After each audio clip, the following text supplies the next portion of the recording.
Zato što me je Mavio Većo pozivao 3 puta u poslednjih pola godine, ja polako postajem mentalno nestabilan i razmišljam da se ubijem.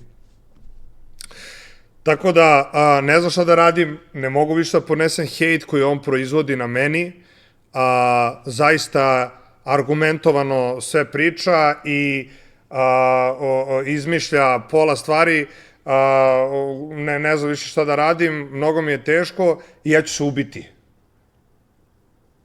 ubiti. Ja ne mogu više podnesem ovaj hejt. Zašto jedan Mavio Većo mene proziva, brate, već pola godine bez stajanja?